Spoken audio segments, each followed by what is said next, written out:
I'm sure a lot of you guys remember the old ceremonial hunting tradition of eating the heart out of the first animal you kill. Meat from those organs are among the most nutrient-rich foods on the planet.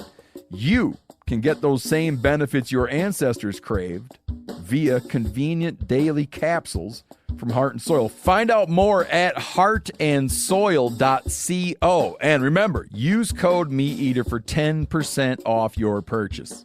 There's nothing like snook hook sets at dawn or catching a tarpon in the moonlight. Find your next fishing trip made easy on fishingbooker.com and experience the magic of the Sunshine State or any other destination on your fishing bucket list.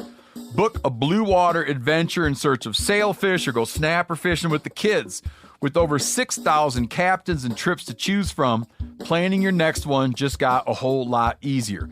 Download the Fishing Booker app on the Google Play or App Store or visit them online at fishingbooker.com to book your trip today.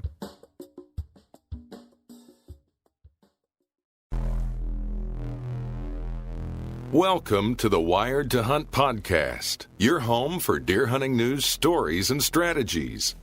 And now, your host, Mark Kenyon. Welcome to the Wired to Hunt podcast. I'm your host, Mark Kenyon, and this is episode number 78. Today in the show, we're joined by certified wildlife biologist Matt Ross, and we're discussing the science of the whitetail rut.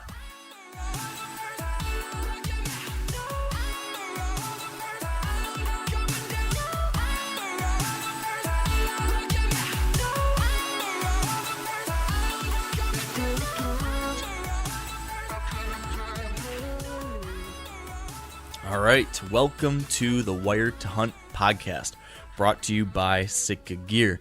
And today we are diving straight into the heart of the topic that I know is on the top of all of your minds and mine and Dan's, the whitetail rut.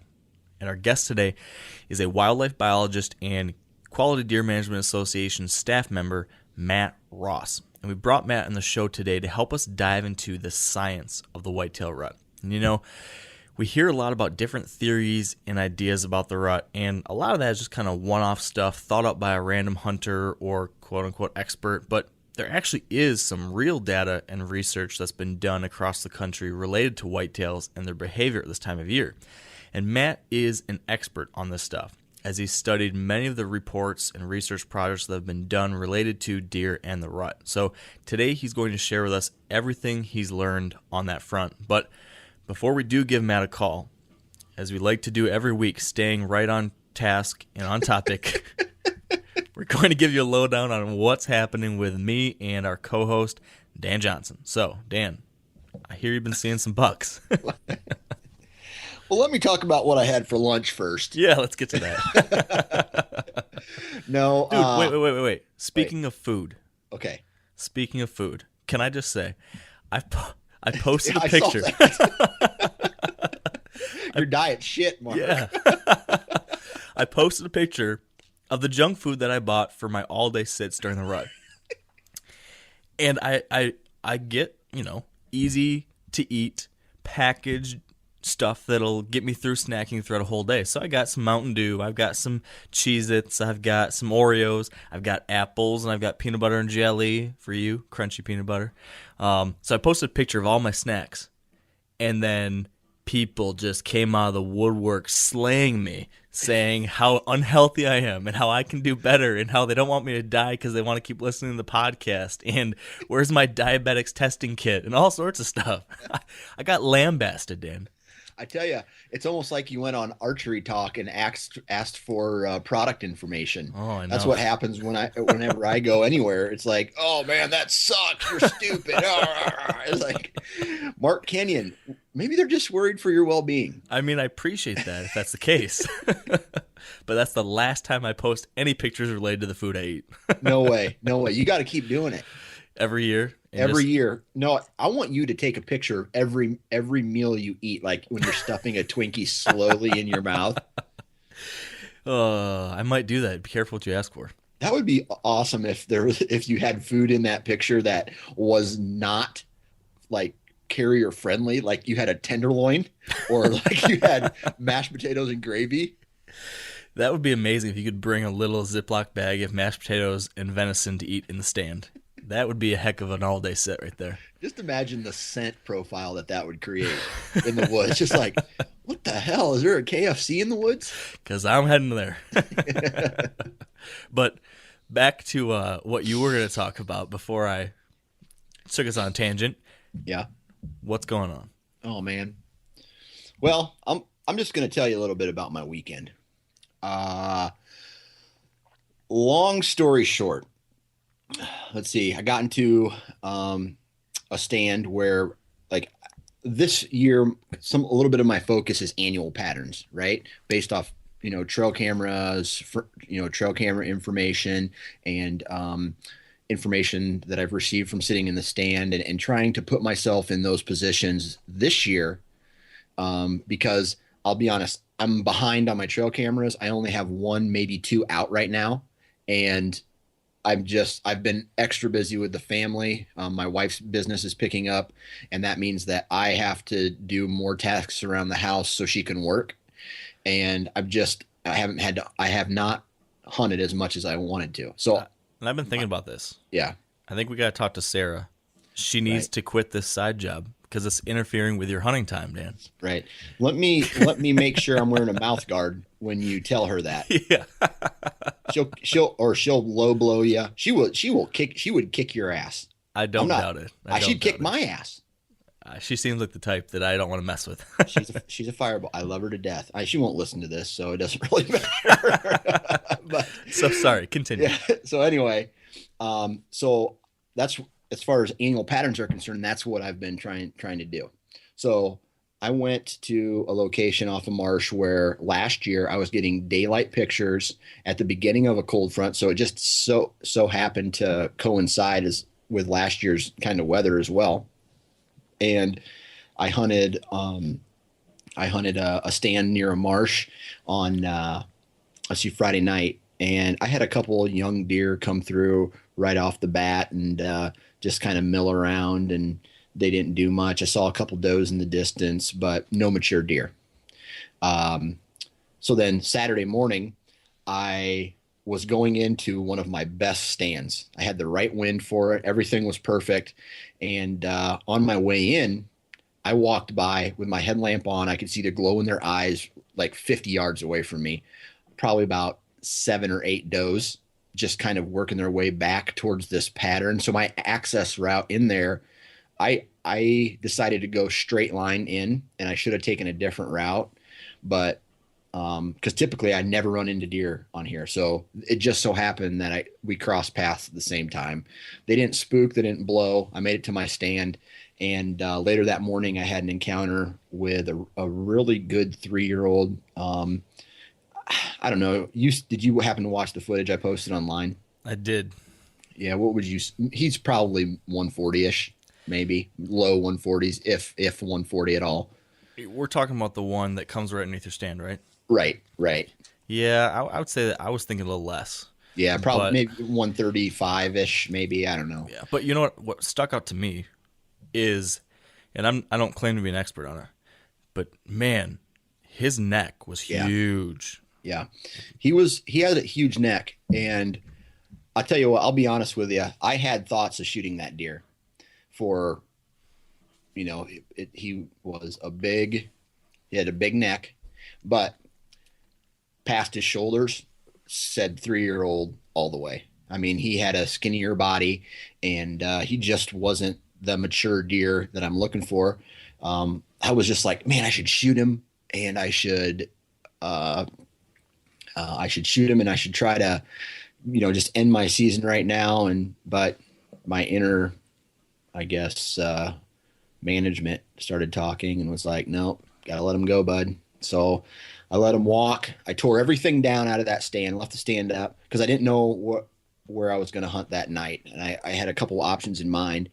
And so I saw that deer, and I'm just like, you know what? I saw plenty of deer. I'm just going to go back to the same stand. So I went back to the same stand Saturday night, and it was cloudy and sprinkly, and it didn't I mean, it was sprinkling and misting, and and then it started clearing up as the evening went on. The wind started blowing, and then it started settling down, and I started seeing some does. I'm not a huge fan of sitting on field edges, as you know, and these deer were coming from a different place than I've ever hunted before out onto this field. There's a couple does that started feeding, and then later on, I saw a young buck, maybe 122-year-old, come out and start pushing some of these does around, and then out stepped. I mean, you can just tell a darker coat, a way bigger body than the other buck that was out there, and he was a big 10-pointer. He was about 150 yards. I was able to look at him just a bit through my binoculars, and he wasn't chasing does, but he was bumping them. So he was going up to them, smelling them. He would know that they're not ready yet, right? And then they would run up. Then they'd kind of run, and he wouldn't follow them. So he did that to like 2 or 3 of the does, and then he just walked across the field. And then as the young buck was chasing him, he put his ears back and he started making aggressive moves towards this buck, this younger buck. So I thought to myself, hey, I'm going to rattle. I'm going to see if I can get him in. And I rattled, and he just kept working his way down the field. And then I just lost him, and time ran out. And I didn't hunt Sunday morning because the wind was not right for any of the stands that I had set, and I didn't want to go in and set up a new stand in a place where I thought there might be potential shooters. It's a little risky making all that noise and leaving all that scent. Gotcha. Well, hey, it sounds like you had some fun sits. You saw some pretty nice bucks. Yeah. So I got an idea of where some of them are coming in, where they're going out. Not a lot of sign yet. I didn't see a lot of sign, but I did kind of a side story. I seen a guy out working his cattle, so I stopped and I talked to him. He's a neighboring landowner. And it's always kind of good to know for a fact what happens to deer. It's like, oh man, what happened to this deer? I've seen him 2 years in a row, and now he's gone. Well, I had the buck that I passed, I would have shot him if he was just a little bit closer or offered more of a broadside shot last year, like the first 2 weeks of October, I think. Big 9-pointer? Yeah, big 9-pointer. Yep. He ended up shooting that deer during shotgun season. So it's kind of cool to know that, hey, this buck has make it. Now, here's the cool thing. This guy tells me, he goes, this was the biggest buck I have ever seen. Really? So I shot it. Yeah. So that just tells me that these people that are out, these landowners, these people that are out hunting, they don't really pay attention like us bow hunters do. I'm not saying, I'm not trying to categorize shotgun hunters and bow hunters, but there's some of these people, they just don't focus like us hardcore guys do. And, I got like 6 deer that are bigger than this 9-pointer out there. Oh, yeah. And they're, they go in, they do their thing. And when they're done, they're done, no big deal. If that's the way you hunt, that's the way you hunt. So, yeah, but it's kind of cool knowing that, hey, this is another reason why there's big deer in the area. Yeah, and I think it also speaks to the fact that if you pay attention to the details like we try to do, it gives us the opportunities to see some of these deer that a lot of people don't. That's right. So it pays off. How about you? Relatively uneventful weekend, sort of. I was originally, I think last time we talked, I might have been talking about the fact that I was originally planning on going to Ohio last weekend. Yep. But the weather forecast just did not look good. It was going to be really warm, like 70s, even almost 80 degrees on Saturday. So I kind of looked at, okay, this looks like it's going to be kind of a subpar weekend down there. Do I go down there when I'm not really having high hopes of any real potential, or should I nix the hunt and instead put in some time with the family? And that's what I ended up deciding to do. Yeah. So I did not go to Ohio, and instead I just spent some time with the wife, spent some time with the in-laws, spent some time with my mom and dad, and just trying to get things in line before my big rut trip. But I did get out for 2 evenings back home here in Michigan. I hunted Thursday night, saw a bunch of does, but nothing of too much interest, and couldn't get a shot at one of them. And then Sunday night, I wasn't planning on hunting, but I got home back from my family event earlier than I thought I would, and I had like an hour and a half of daylight left, and it just felt good outside, and I was like, I want to be in a tree right now. So I just scurried, ran out to one of my closest tree stands that I can get to close from my house, and got in that tree with like an hour and 15 minutes of daylight left, and I ended up shooting a nice doe that night. Nice. And right after I shot this doe, out of this little pocket of bedding cover comes the top buck on my Michigan property. Oh. Now, since I had killed a buck on this farm earlier this year, I wasn't going to shoot any other deer, unless like some random deer from out of nowhere showed up that was just a mega giant. But if one of the deer that I knew was living in the area showed up, I decided that I wasn't going to shoot him. So this was one of those nice deer, and he's a 3-year-old, but a really nice Michigan 3-year-old, in my opinion, for Michigan.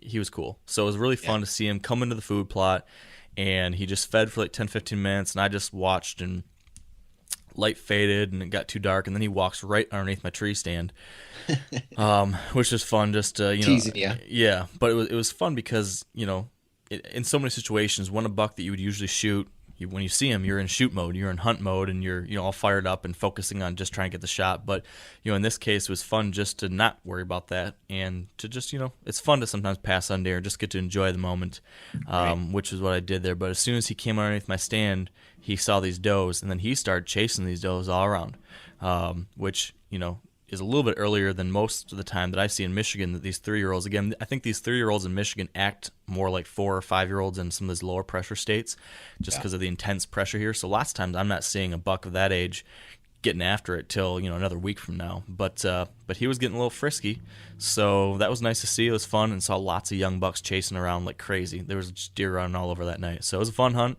and got a doe on the ground in the freezer. So I'm primed. I'm feeling good. I had a nice clean kill on her. She was dead in like 10 seconds. She ran off 30 yards and flipped over, and that was it. So it feels good to have that in the back pocket heading into the rut. So the cool thing about this is what I really like out of this story that you said is the fact that you took a buck, and then you said to yourself, I don't need to take another buck off this property, even though it was your top hit lister off the property. Now what you've done is you've made a conscious effort to put, basically actions behind your words as far as management is concerned.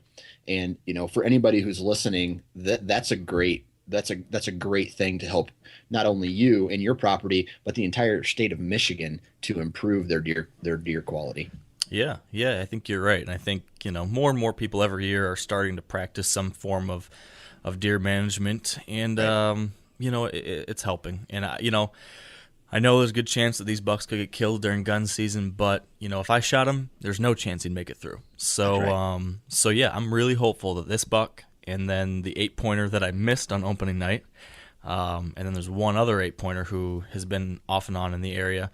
If a couple of those guys make it through, they'll be awesome Michigan deer next year. Just toed, probably big 8-pointers, 4-year-olds, and that would be awesome if I had a couple nice 4-year-olds to chase next year in Michigan. So that's my hope. My fingers are crossed. I'm hoping they're going to make it, and I'd love to, continue to get to know these deer, learn about them this year, watch them, and get pictures of them, so that next year I'll have a good idea of what I need to do to get an arrow in one. So, and just kind of a heads up to those who are listening, as far as if you pay attention to the moon at all, this week going into this weekend, we have a setting moon and a rising sun. So I'm not sure what day it is this week. If it's later this week or this weekend, we're going to have the moon setting, like 10 degrees in the air, and the sun rising at the same time. And according to some of these guys who believe in that moon phase, that's an optimal time.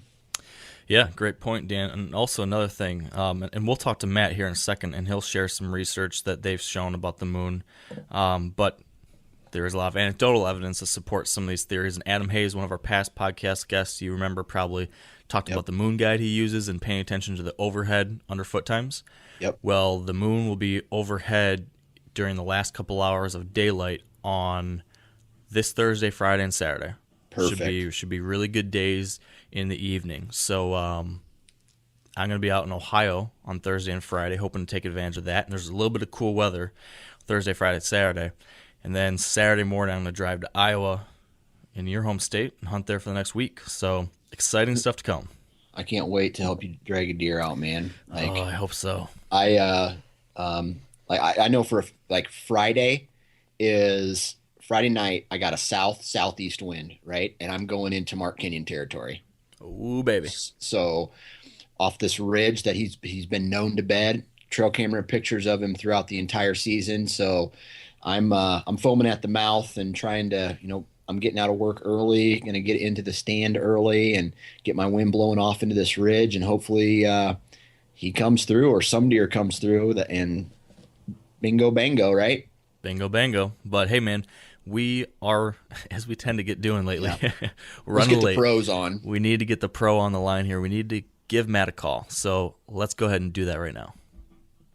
But as you might have expected, we do need to pause briefly for a word from our partners at Sitka Gear, who are making this podcast possible. So, as we've been doing over the past couple months, we've got Sitka product category leader Dennis Zuck with us. I wanted Dennis to share with us what his ideal layering system from Sitka would be for a typical November rut hunt.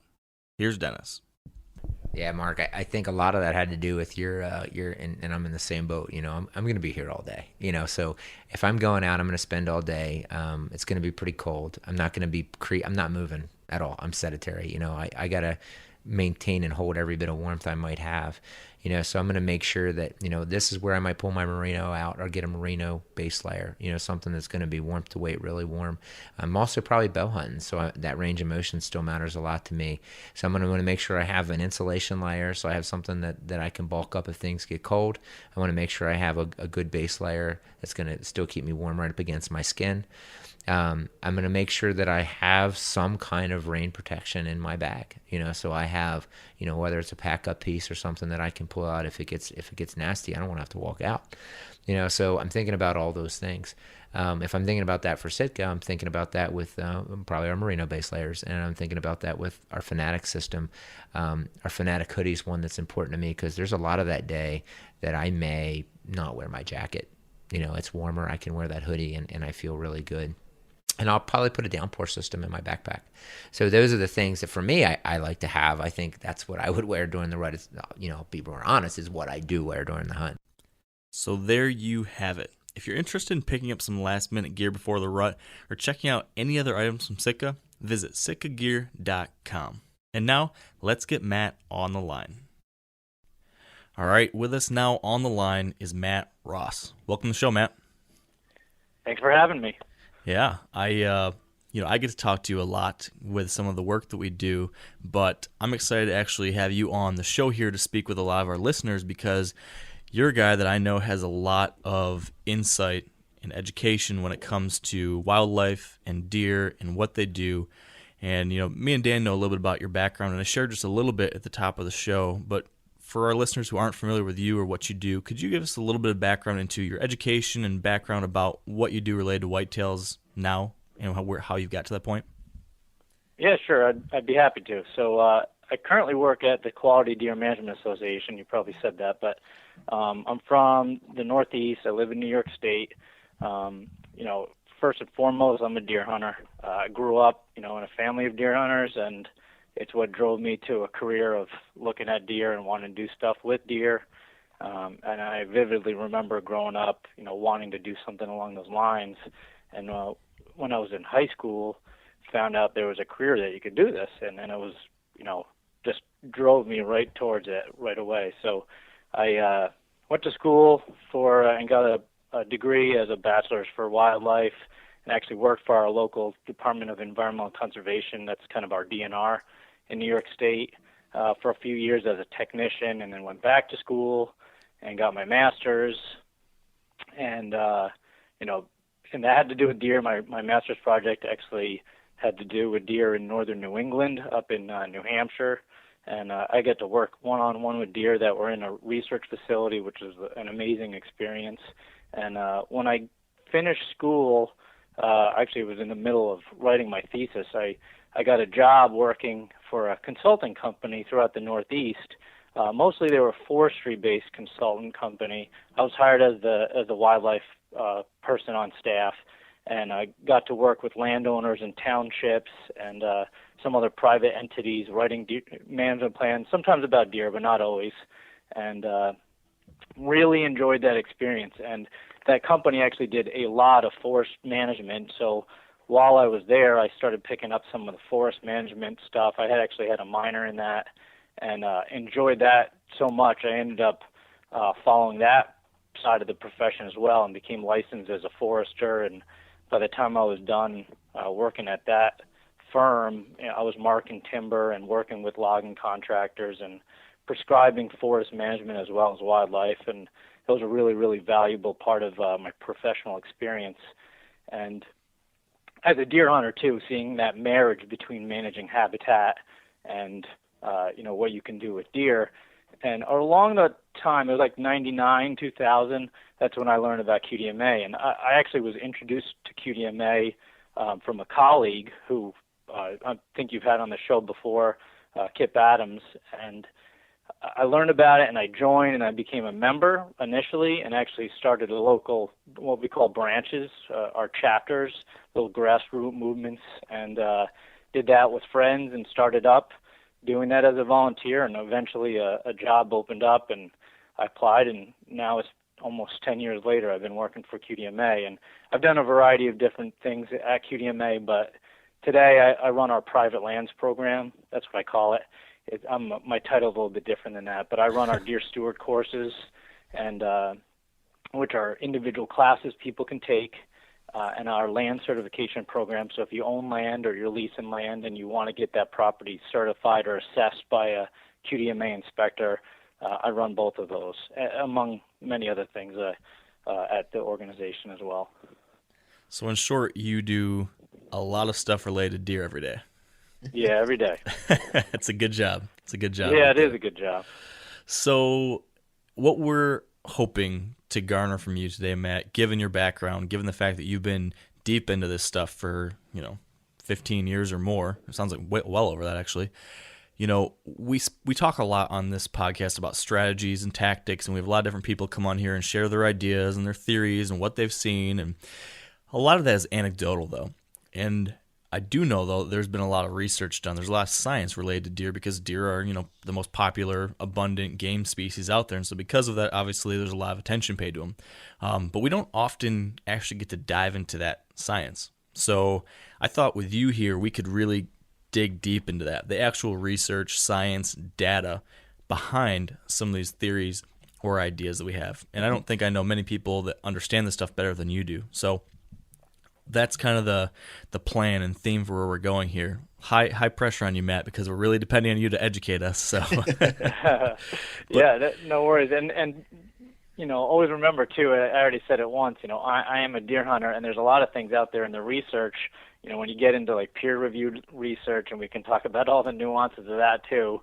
It's looking at something that's site-specific, and you can also take some second guesses there. But being a deer hunter, there's some results in some of the research out there that myself and other colleagues and stuff, it just seems like head scratchers. Like that just doesn't seem like it's the case. But, from what I've seen in my own anecdotes, but the research says that you kind of, it's not always gospel. You can't always just say, the research says this, so it must be true. It gives you clues, and you kind of piece it all together. So, yeah, I'm happy to share what I've learned, and I actually had the advantage a couple of years ago for our convention. I was assigned the task of presenting all this material as one of our presentations at our national convention about specifically mature bucks, looking at mature bucks and how they moved, how their home ranges looked, and looking at GPS research, because over the last probably decade or so, a lot of the movement research on deer, and again, specifically talking about bucks, has evolved because the collars that they're using today are just phenomenal compared to the technology 15 years ago or 20 years ago, where there was research with radio collars that they were, triangulating and using transmitters to try to locate a deer based on getting a couple different lines of sight of where that buck might be. But now, you guys all know, the technology in a smartphone today is just amazing.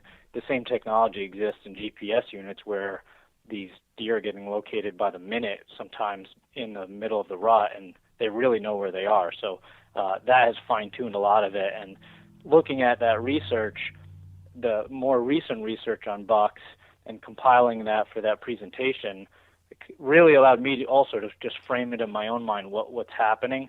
And there's been a lot of positive feedback at the organization, in the magazine, and on our website, qdma.com. People love talking about that stuff, so I'm happy to share what I've learned. Yeah, I'm excited to get into that because those are some of the studies that I've taken a look at too that are pretty fascinating. But real quickly before we dive into that aspect of it, I want to kind of set the stage with two pieces that I think kind of get us properly framed for the rest of the conversation. And number one, take us from a deer's life at the end of the summer and how they are changing physiologically as you progress from the end of the summer up to this point. Because a lot of things change in a deer's actual biology and body that affect then some of these behavioral things that we're going to talk about. Can you just walk us through how a buck is changing and where they're at right now? And then I want to talk about what actually triggers the start of the rut. But let's start with the physiological aspects of what's happening. Okay, so with bucks in particular, and let's just talk about bucks. If you want to talk about all deer or talk about specific segments of a herd, we can jump into that. But specifically about bucks, a lot of the research, what it's saying in terms of both their resource use, where they exist on the landscape, what they're using, what they're eating, that's changing, and their physiological. Their body is changing too because they're preparing not for the rigors of the rut, but to make it through the winter. I mean, deer have evolved a long time to be able to live off of times of surplus when there's abundance, such as green food out there. It's not always, row crops in every part of the country. That certainly exists in a lot of the country, but if you go back eons ago, when deer were around before there was large-scale commercial agriculture, they lived off of what was abundant and what was green. And then in times of scarcity, when you're going into the fall, as a lot of that vegetation that's in abundance and high water content and high nutrient content is starting to what we call senesce, it's all dying back. You're losing some of that vegetation. And then again into winter, even in more temperate climates where they might not have deep snow or bad winters, there's still a time of scarcity when those food sources are disappearing. And in some of the truest sense of the word of living off their body and living off fat, deer are getting ready for that. So they're bulking up and they need to change what they're eating and change where they are on the landscape. So in its simplicity, what deer are doing is going from a time when they're eating a lot of broad-leaved, non-woody vegetation, forbs, things like, in-row crop ag or herbaceous, naturally occurring vegetation that you might find in fields or on the wood edges or even in wooded settings, to a time where they're trying to change to a high-carb, high-fat diet where they're trying to put on weight. So that food change is also driving where they're going to be. So when a deer is existing in its own home range, that's what we call it, where a deer is about 90-95% of the year, where they will be found within their home range is definitely, there's a lot of variation to it, and they're changing at this time of year. Specifically, one of the biggest changes, the next time it'll change again is probably when they're going in areas that have really bad winters and severe snowstorms and things like that. They'll change again. But you might see deer all summer going into September, even into early October, and now is where they're shifting where they live and they're shifting what they eat. And that is the primary reason why people start seeing differences in activity and visibility and observations of bucks, because they're just changing and they're getting ready for it. Certainly with the rut coming up, they're going to be using more of that space, more of their home range, and that will cause. And they also reduce their intake. That was actually some of the research I got to be part of in New Hampshire. Was really, really interesting. A lot of people don't realize. I mean, there's kind of theories out there, or I guess myths, that deer reduce their metabolism in winter. That's not the case. They don't change their metabolic rate at all. It's not something they have the choice of doing. Their metabolic rate doesn't change. But what deer do is just reduce activity going out of the rut into winter. and they live off their body fat. All those carbs that they're trying to take in, they're bulking up, and they can lose up to 30% of their body weight over the winter when they're in that time of scarcity.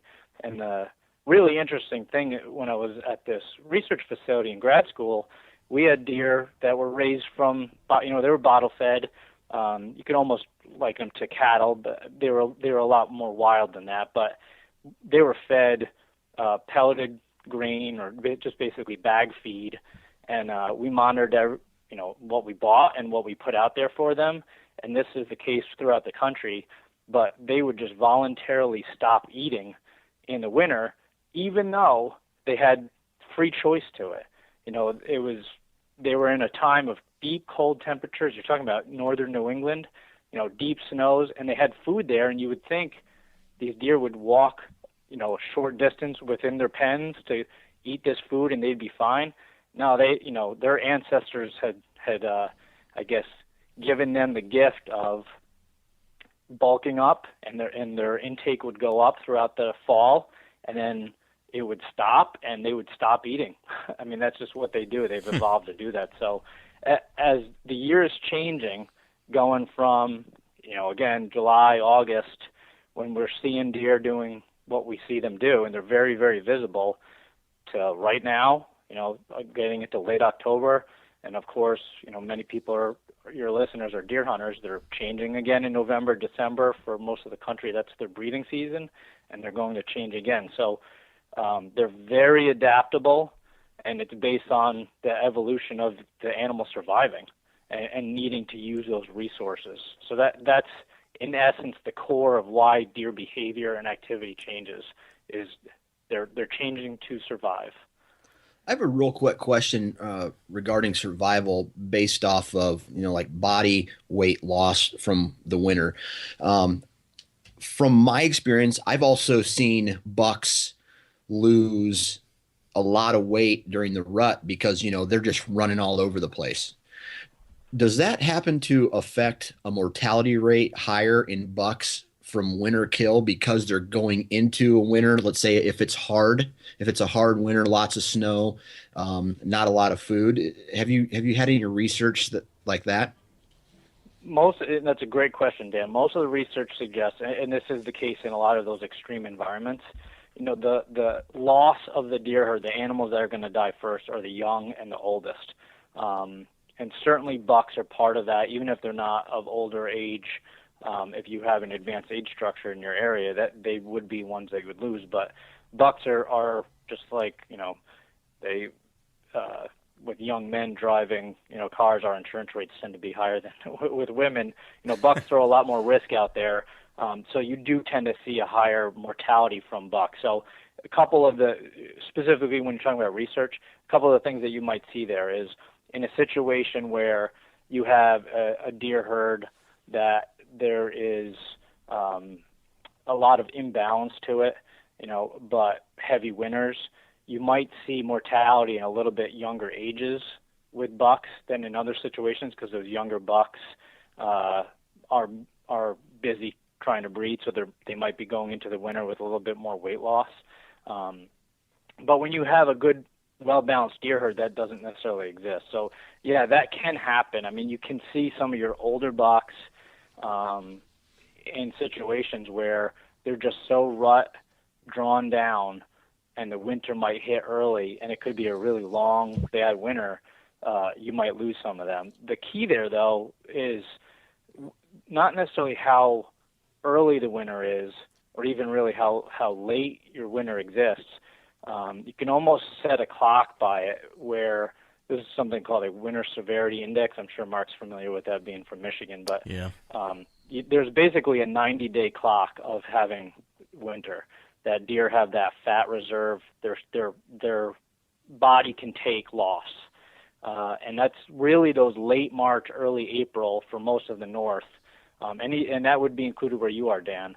That 90-day clock is ticking. Once it starts, it hasn't set right yet in most of the country. I'm sure there's parts of extreme north and up into Canada that might be it, but for the most part, that clock isn't ticking yet. But that 90-day clock starts ticking, and and it's a combination of cold temperatures. You don't necessarily have to have deep snow, but either deep temperature or very low temperatures or really deep snows or a combination of the two. At that 90-day limit is when you start seeing loss. But for the most part, you're not going to lose deer. If you could have a couple of really site-specific bad storms in the middle of January, February, deer can make it through that. They're built to do it. It's those late storms that really can take out some of those individuals. So with bucks in particular, I mean, you want to see good rutting behavior, right? You want to see bucks chasing. You want to see them running all over the place. So if you have a good balanced age structure, you should enjoy that aspect of it, not worry about losing that buck to winter. The key there is if you have a long winter that's longer than 90 days, do they have the resources on your property? Have you managed it so that they at least can get access to something that'll keep them through that last week or 2 or 3 to the point where snow starts disappearing or temperatures start increasing? Interesting. So we talked a little about food's impact earlier in the year as they're starting to ramp up, and now we've talked about the impact of the clock, the winter clock in the late season, and then getting that food eventually in the spring. But the other aspect of changing deer physiology, and this, when we're talking, September, October, coming into this time period right now, the second piece of whitetail biology that's changing, as we all know, is the aspect related to breeding and rising testosterone levels in bucks and everything like that. And the topic of the rut and when it's actually going to happen is probably like the most contentious, debated, desired to know topic out there when it comes to deer. I mean, this thing is just Googled to all get out, all fall. Yeah. And there's lots of strong opinions on it. I know where you stand on this, Matt, but I would love to hear from you an explanation of what impacts or influences the timing of the rut. What are those? What's the factors? What's the science behind it, so everyone can understand what's happening here? Okay. So when it comes down to a lot of things in a deer's physiology, and I imagine that's what you were hinting at even earlier, a lot of it is driven by photoperiod, and I'm sure most people have heard that, but I'll explain it. That's the amount of daylight in a 24-hour period. So right now, actually I think it's next weekend, our clocks can get changed for the fall period. We all know that it's getting lighter later in the morning and it's getting darker earlier in the evening, and that's just the amount of daylight we have. A lot of things in a world of deer is dependent on that change of photoperiod, and that's where you kind of get into some of this other stuff with moon and other things. I can tell you what we know through research. The cycle of antler growth is dependent on photoperiod, to the point where, a lot of folks probably haven't heard this before, but back in the day, they were able to do a little bit different stuff with, animal care and stuff with research. There has been research that has tested photoperiod with deer to make bucks grow more than one set of antlers in 1 year, just by altering the photoperiod of what that deer was seeing. So we all know that, they grow velvet antlers, they shed that velvet, the antlers harden. They hold those hard antlers for a period of time, and then they drop them, and they grow a new set next year. In research, they actually have done this in a couple instances where they had photo-controlled rooms where the deer were in, and were able to alter the amount of light to mimic basically 2 days in a 24-hour period, and make a deer grow multiple sets of antlers in a year. Maybe not quite exactly like that, but that is the case. They can do some of those things. Wow. So photoperiod drives antler growth. We know photoperiod also drives the rut, or the breeding season. When you're talking about the rut, the act of, at a population level, most deer successfully breeding and raising young, becoming pregnant and raising another group of offspring, another cohort. How do we know that? So it's kind of a domino effect of chemicals in the deer's body, but as the photoperiod changes and there's less daylight, that domino effect, the end result is testosterone increases in the buck. Actually, their testes increase in size and so does their neck. Their neck swells from testosterone, just like a bodybuilder giving himself shots of testosterone. He's growing in muscle. That is what's happening, and that domino effect is this chain reaction of the amount of daylight going in a deer's eyeball, a buck's eyeball. It triggers the release of the pituitary gland. There's a direct line between the eyeball and the pineal gland, which is in the brain, and that releases like a type of hormone which releases it's down the line, but basically what it does is it tells the testes to get bigger and to start producing more testosterone, and it gets the bucks primed. And the same thing with does. Photoperiod is driving her ability to come into estrus or come into heat, and they've done experiments again in the instance where they can alter some of that and make a buck rot more than once a year or those types of things. So in controlled experience, they know photoperiod is at the heart of all of that.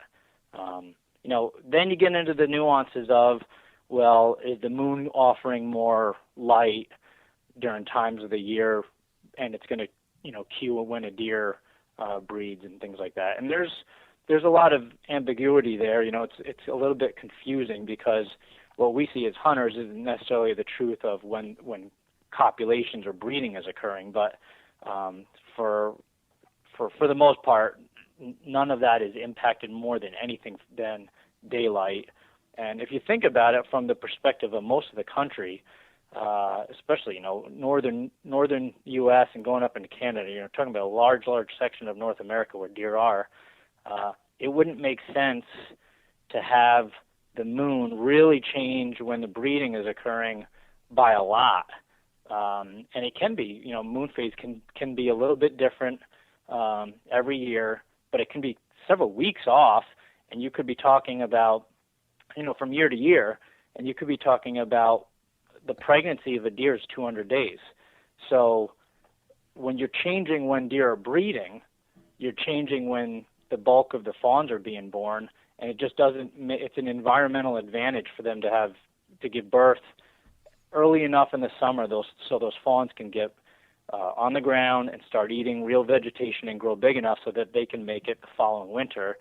If they're born too late, they might not make it their first winter. If they're born too early, they might not even make it to see a couple months old, because you could have one of those late storms, just like with turkey broods. You might have something that happens and you lose it. And for deer, they are going to breed once a year. It's not going to happen multiple times, so they have that one shot.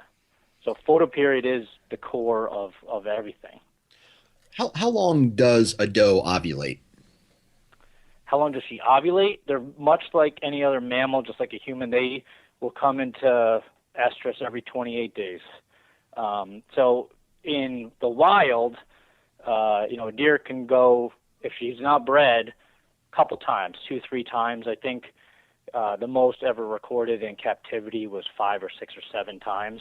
Now you're talking about 5 or 6 or 7 months, and some of that was probably altered with what the research we're doing. But you would see, for a early breeding deer, late October, like right now. I'm sure there are some cases. It's a small portion considering the bulk of deer out there, but there's deer breeding right now across the country. It's late October. Ones that come into heat and miss it, you're talking about late November.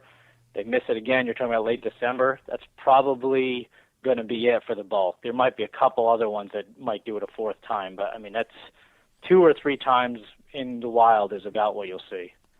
So then, Matt, from what I understand, given this science that proves that the photoperiod is impacting the rut, and the photoperiod is consistent year after year, that for the majority of the country that you're talking about, especially the northern portion, peak breeding dates then would be quite consistent year after year, and then it's a bell curve from there. So hypothetically, let's say In a lot of states, from what I understand, peak breeding is usually around that middle of November. So let's just say November 15th maybe is your peak breeding date, where the highest proportion of the population is bred, and then it declines a little bit on either side of that peak. So then there's some breeding on the 14th and 16th, and a little bit less on the 13th and 17th, and a little bit less on the 12th and the 18th, etc. Is that accurate? That is what we're seeing when we actually look at the actual breeding dates and then the research that shows, when those actually happen? Yeah, you nailed it on the head. I mean, it's all bell-shaped curve. The difference there, and again, this is coming back to me being a deer hunter, it's different than what you're seeing, though. What you're seeing in terms of activity, when deer are actually breeding, their behavior is very specific in terms of how a whitetail actually breeds. They're not gregarious like elk or other herding animals where, one bull will have multiple cows. Whitetails are driven through a phase of breeding where they're segregated. Their bucks and does are separate in different groups. Obviously, you guys have talked about this before, but bucks will form bachelor groups in the summer, and they break up, and those bucks are loners for the rest of the fall, searching out does.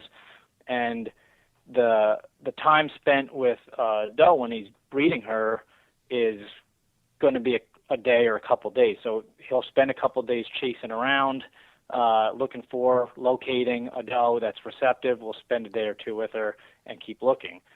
The frenzy of when a lot of that is happening, when you're sitting in your stand and there's 3 or 4 bucks chasing one doe, or multiple bucks just cruising by, that would not be considered the peak of the rut, the breeding phase, because these are deer out looking. That's probably just prior to all of that. So, and one of the cool things is observations of hunters can vary from property to property, from county to county, and definitely from state to state. So when you get down to it, well, hunters want to know about the rut is how can they kill something, right? When should I be out there?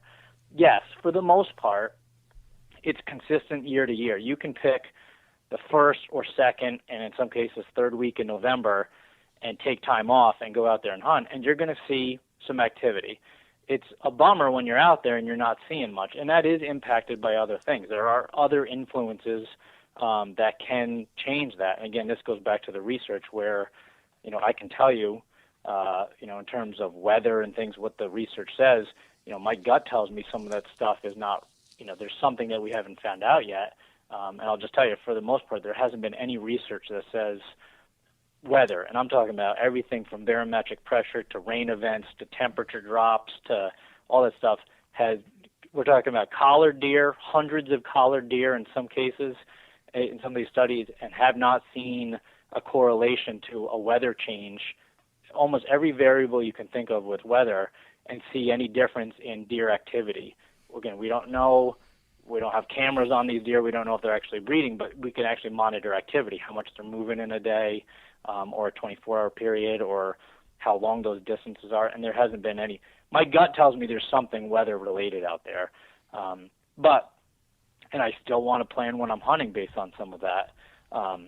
But the neat thing is I can go out there and sit out there and see a frenzy of activity. I could have a buddy 2 counties over that I'm texting that's seeing completely something different, and that's property-specific. It's even the deer herd specific to that property based on those deer. I mean, maybe the does on the property I'm on are all synchronized and they're all coming into estrus around the same time or just before, or maybe there's those handful of early breeding events that are happening that are making all bucks go crazy. I mean, it's so site-specific. And one of the cool things that we've done at QDMA is partnered with some other organizations, Sitka, Cabela's, and others, with Powderhook, and developed an app to track some of that stuff, to create a heat map of daytime activity where you can just log in your observations of what you're seeing or the deer you're killing. And they take all that into account and create that. It's a really, really neat thing. So when it comes down to the rut, I mean, why do people want to talk about it? They want to talk about it because they want to figure out how they can best be successful to go out there and shoot a deer, specifically a buck.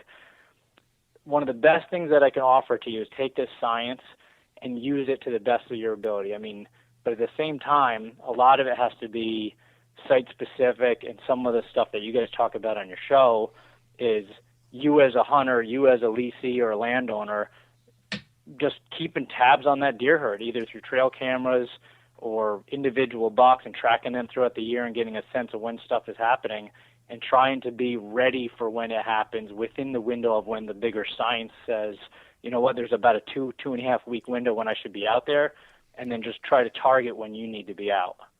Yeah, that makes a lot of sense, and I think it's, right in line with what you said is looking at the high level scientific data, but then to your point, understanding the site specific uniqueness of your property and the situation at hand. And that brings me to something that I am equally fascinated by, that I know you've looked into, which is actual buck behavior during the rut. And I know there's been a number of GPS studies that have looked into this. Two things specifically that I have found interesting about behavior that these studies have shown are the phenomena of how they relate to focal points, and then also this other phenomena of taking these excursions.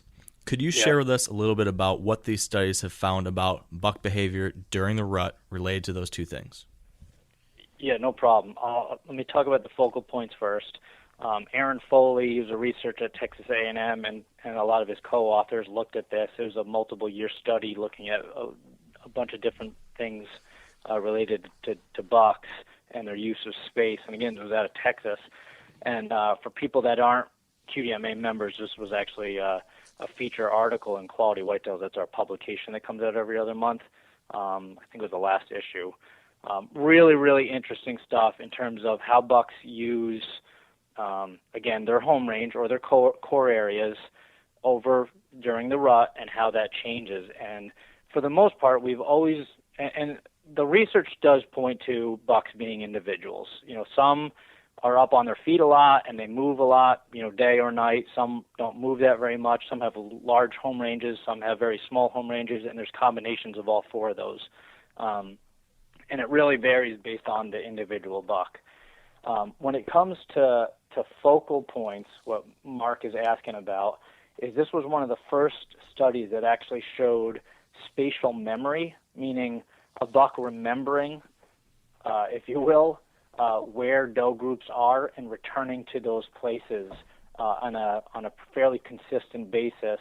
What the researchers found there was about every 20 to 28 hours. They had both bucks and does collared, and they were able to document multiple bucks visiting what the researchers called focal areas. There would be somewhere between 1 to 3 focal areas within that buck's home range. So if a buck was traveling, 1,000 acres, that's what their home range is. That's just a random number I'm coming up with. They might have a core area throughout most of the year of 5 to 10% of that, and that's basically what the research shows. Between 5 to 10% of a buck's home range will be its core area, and it might not be one spot; it might be 1 or 2. During the rut, their home range expands, sometimes excessively, 3-4 times the size, and they are using more of that space. So the home range, I defined it earlier as the space a buck is 90 to 95% of the time.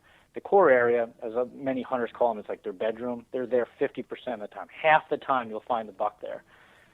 During the rut, bucks use less of their core area less often.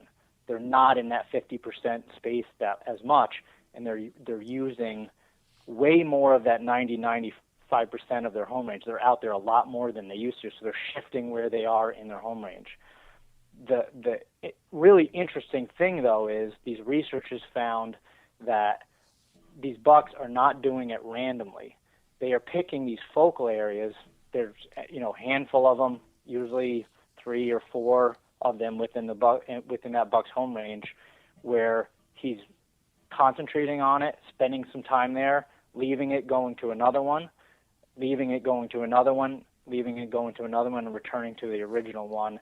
Every 20 to 28 hours, that buck is returning to one of those spots. And with multiple bucks collared, they were able to see this on the landscape where there was, and they also had does collared, that there was spatial memory where bucks were returning to these spots saying, there's a doe group there, and you'd have 1 or 2 or 3 bucks returning to that spot at different periods to find them. So that gives a lot of confirmation to, the whole adage, if you hunt where the does are, you'll see bucks, or along those lines. Yeah, that is true. I mean, during the rut, bucks are trying to find these does. They're checking the receptiveness possibly and returning, and that research is ongoing, but that is something that's really interesting. The other thing that Mark asked about was about excursions, and that's something else I've been able to look in depth at. And one of the things that we found with excursions is that they happen year-round. By far, they're more rut-related fall-time excursions than they are spring, but there has been documented cases from Pennsylvania all the way down to Louisiana and everywhere in between, from agricultural environments like Iowa and Maryland to heavily forested environments. But bucks are making these excursions, and what they are is within that home range where a buck is 90 to 95% of the time, they might take sometimes one, sometimes multiple events where they leave that space. They're gone for a very short period of time, usually a day to 36 hours, and they return quickly. There's by far more rut-related excursions that are happening, almost probably a 3-to-1, and it's generally about half of bucks make them. And of the ones that do go, the majority do it multiple times. It's almost going back to that individuality where, if a buck's got the propensity to do this, he might do that. So it lends a lot of credibility to the hunter that sees a buck show up on his trail camera, or you're sitting there and his deer comes cruising through that you've never seen before, and, you miss your chance at it and you never see that deer again. That could be a buck that was on an excursion. Or likewise, if you've been following a deer and you have great documentation of that buck, even out of the summer, getting into pre-rut, or even getting into, in the next couple of weeks, you're seeing this deer on camera, and then all of a sudden, poof, that deer's gone. He may have actually made one of those excursions. And the ones that, this isn't confirmed, but the ones that are rut-related are assumed, obviously, to be in search of does. There might not be enough receptive does in his home range. He's checked all his focal areas, and he's going elsewhere.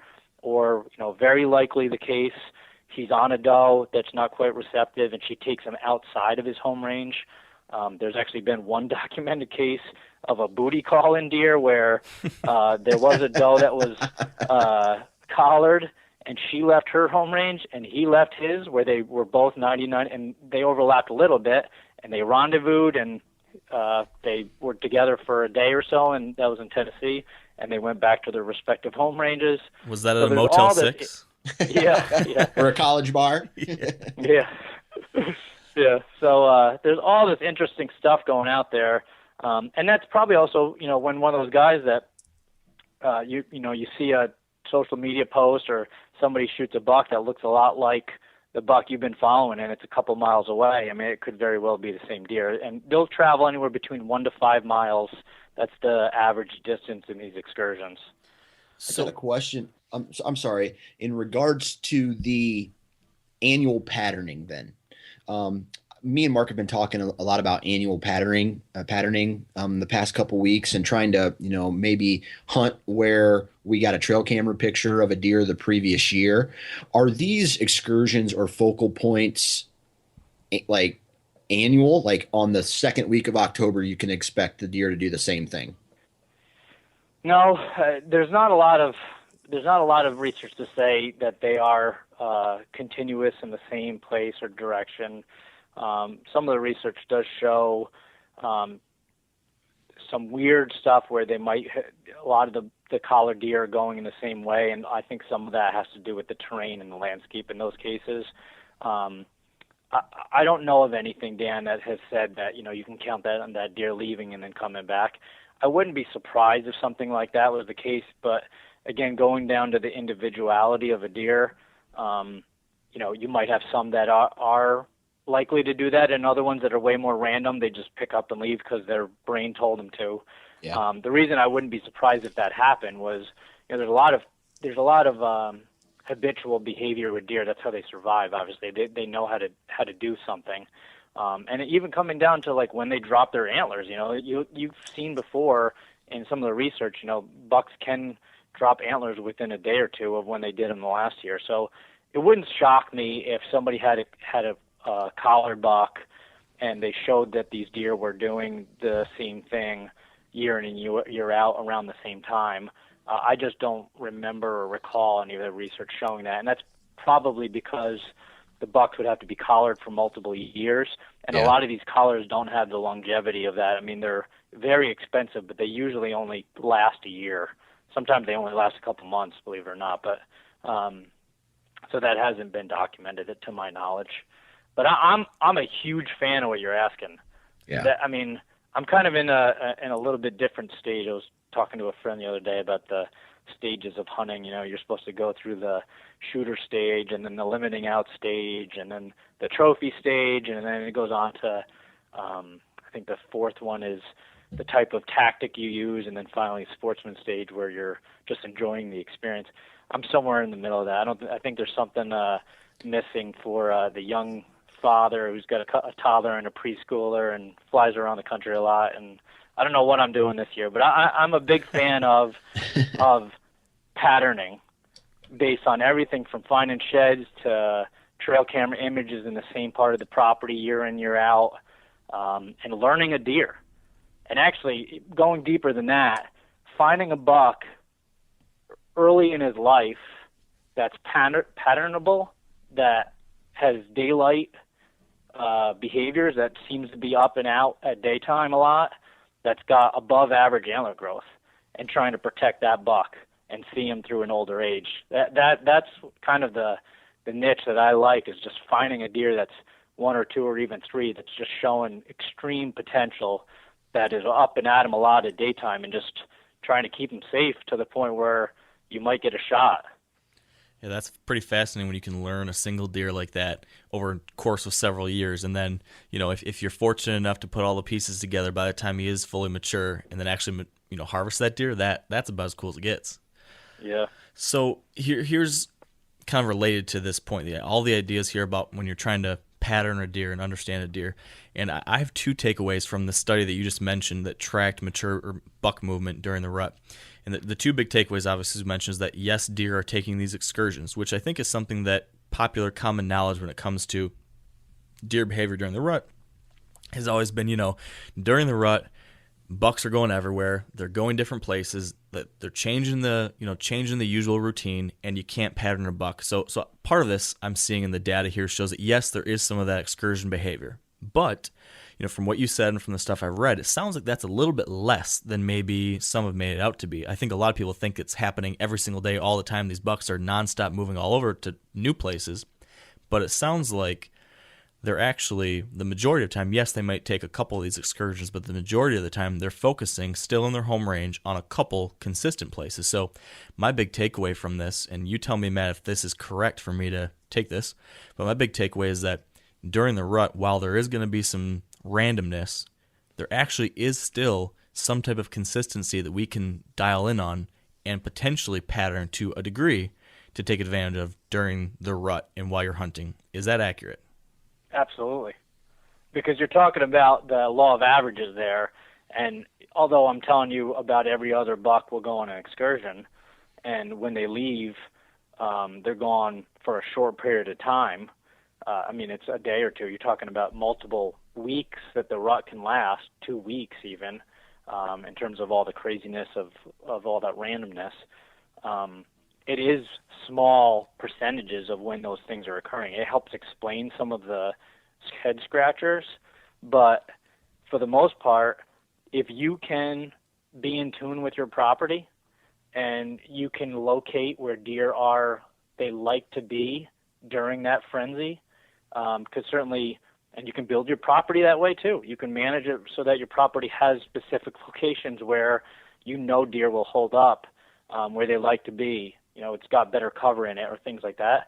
That adds a lot of predictability to it. Being within bow range or gun range and actually making the shot count, that comes down to skill and practice and being proficient and being able to perform under pressure. But you can absolutely change the trajectory of your success by, practicing QDM and managing the property and letting deer go and watching all those things unfold and practicing a little patience.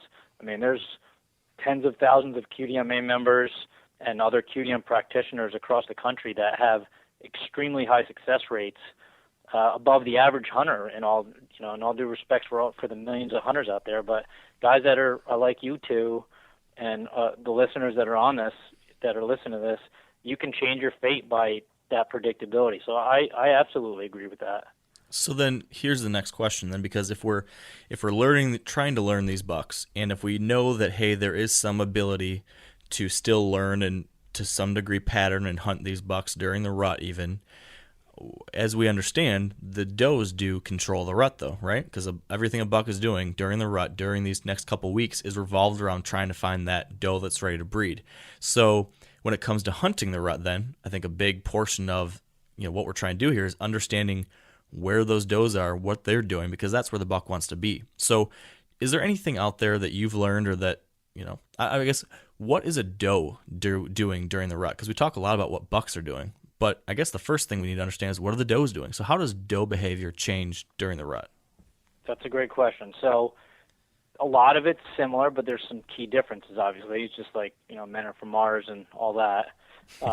Does do not have, obviously, the influence of the immensity of what bucks do during the rut. There actually is some evidence, like that booty call example I gave you a few minutes ago, and some other research that actually show does going out and seeking bucks. I mean, that has been documented. It's a proportion, it's a small proportion of the research that I've seen, but it's not like 100% of the time the buck is the pursuer. I mean, there is some of that happening. But for the most part, what does are doing is going through that same diet change, the physiological change the bucks are that we talked at the beginning of the show. They're getting ready for winter. They're bulking up. They need to be ready to survive. They need to make sure that their offspring are in their best condition, because they're good mothers, and they're trying to get to that point.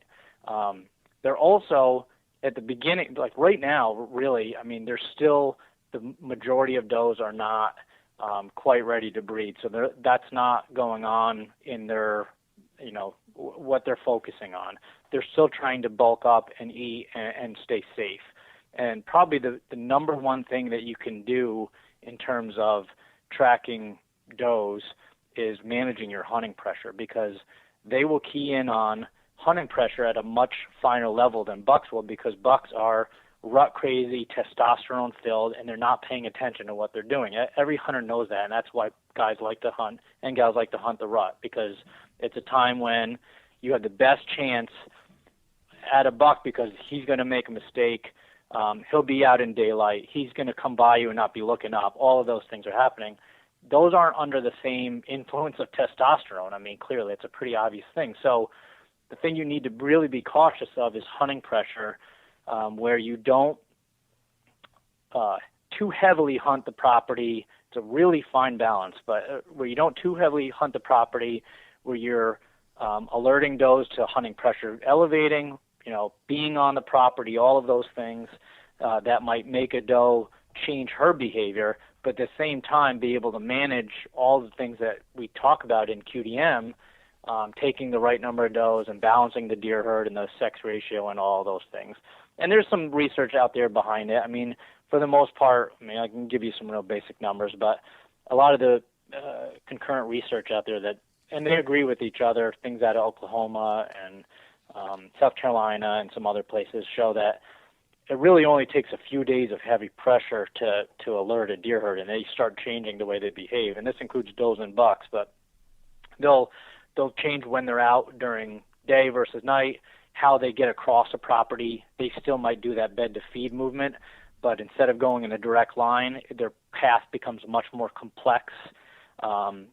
The observations of those animals go down. All of this stuff happens after about really 3 or plus days of pressure. So that's where kind of strategy changes how you do that. So I guess what I would recommend to somebody that wants to focus on that side of it is first figure out how many does you need to take, because that's the lowest hole in the bucket. If you have too many deer on the property and not enough food or some combination of those two things, depending on, again, if you're Dan and you live in Iowa, if you have abundant food, you can hold a lot more deer. But if you're limited by food, taking does is the thing you need to worry about beyond tracking a big deer, because that buck's only going to be as big as he possibly can be if he's fed as well as he possibly can be. It's all antlers take a big ding from nutrition, So I apologize for interrupting here, Matt, but I want to make sure I ask you this question, because this is something that I've been hypothesizing about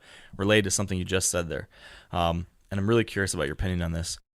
But before we get to that question of mine, we need to pause briefly for a word from our sponsors of this podcast episode, Ozonics. And you've heard me and Dan talk a lot about this product over the past couple of years, and that's because we found it to really help us. Way before Ozonics ever started working with us officially, we tried it out and found it to make a big difference. And we're not the only ones. So today we're going to be hearing from Dean Partridge, host of Canadian Whitetail Television, about how Ozonics has changed how he hunts.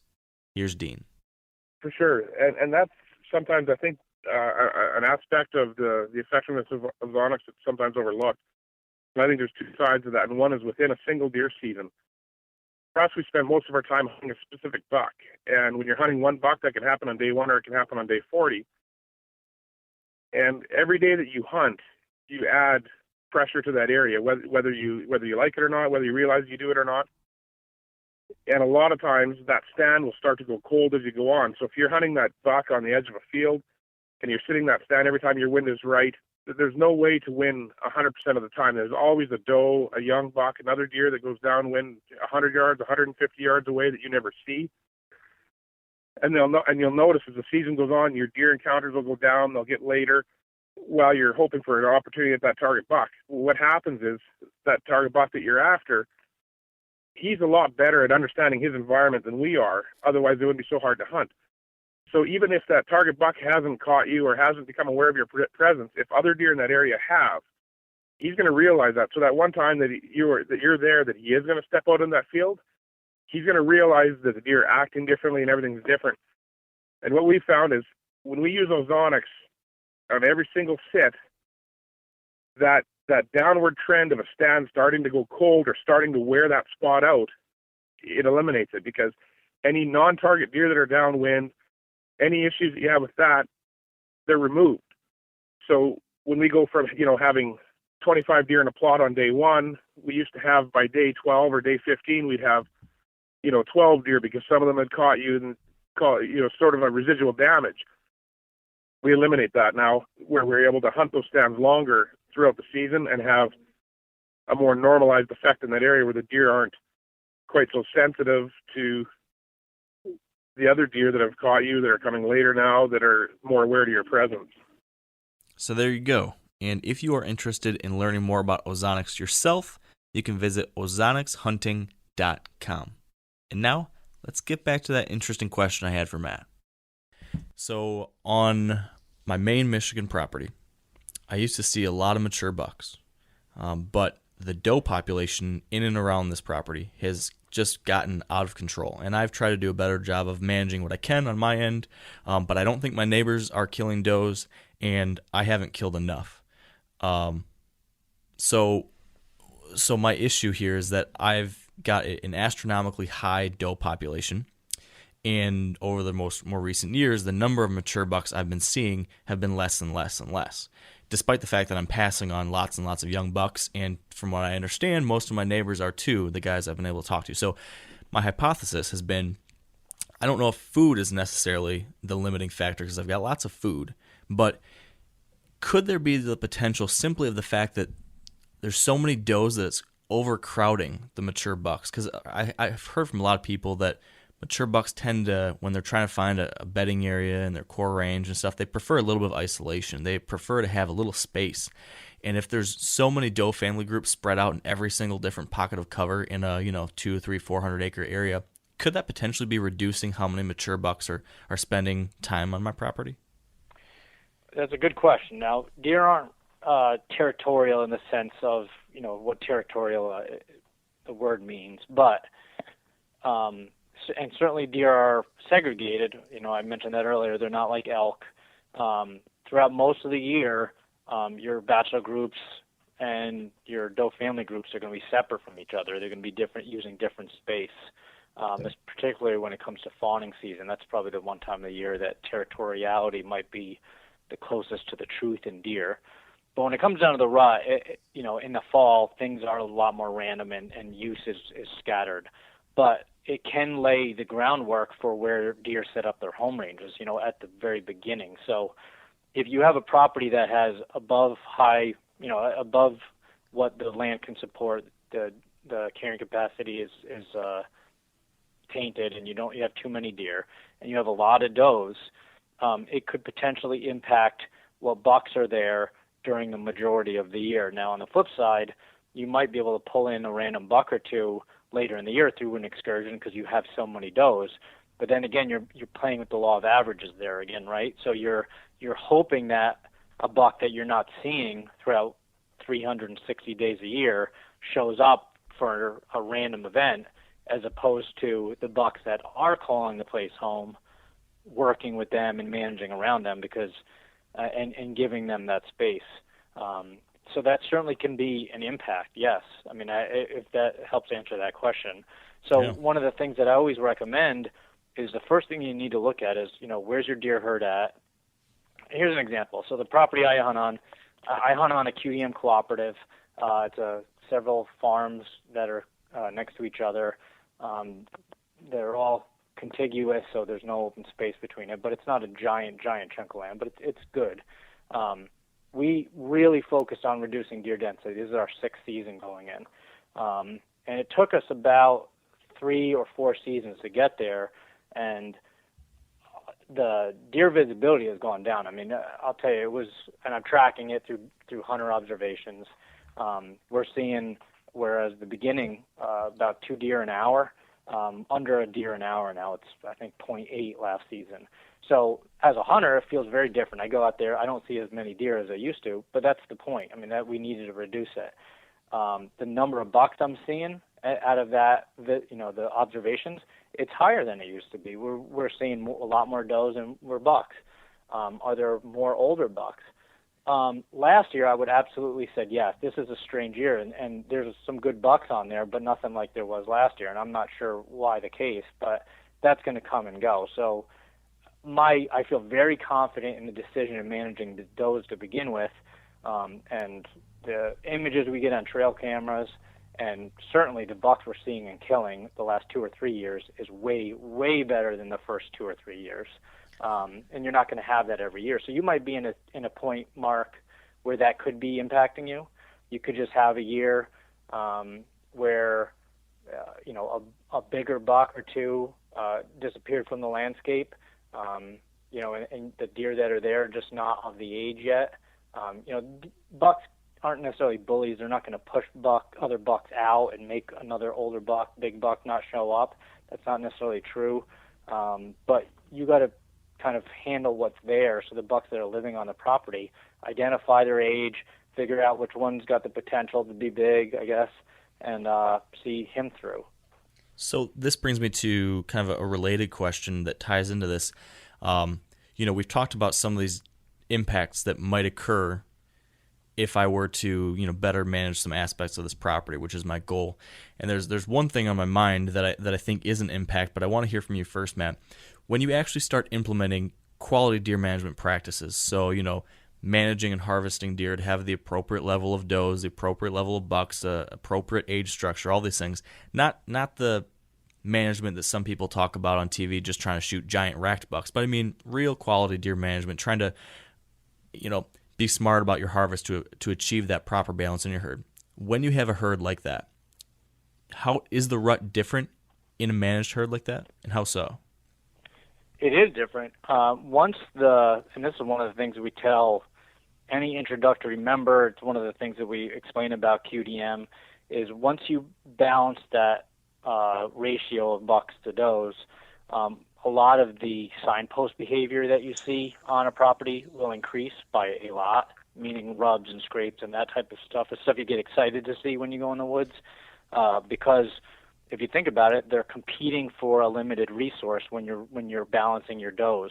If you have too many does, that's again, talking like we spoke earlier in the show, they're in abundance, right? So bucks don't need to necessarily compete for it, and through competition, like leaving sign, rubs and scrapes, or even fighting, or in that respect, responding to aggressive tactics like using decoys and rattling and grunting and getting really aggressive with how you're trying to get deer in front of you. All of that changes when you balance what's out there, because instead of having a surplus of female deer on the property, there's more balance to it, meaning the bucks have to compete for it, and your hunting success and really the fun in hunting improves. So that does change on a property, especially at a landscape level if you're working with neighbors and everybody's contributing. So in your situation, Mark, if you have neighbors that are at least in contact with you, even if it's not a formal co-op, if you guys are talking about letting deer go and taking the right number of deer, you will definitely improve your hunting by making some of those decisions. Now, there's textbook and then there's the reality of working with people, and it can be hard. And that's where you talk about expectations of not letting yourself down if you expect to change things and it to turn into a TV show. I mean, that can happen. I mean, just as an example, a hunter on the property that I hunt on killed the 5th biggest buck in our county last year on a co-op. That happened because of the co-op. There's no doubt in my mind that's what happened. But yeah.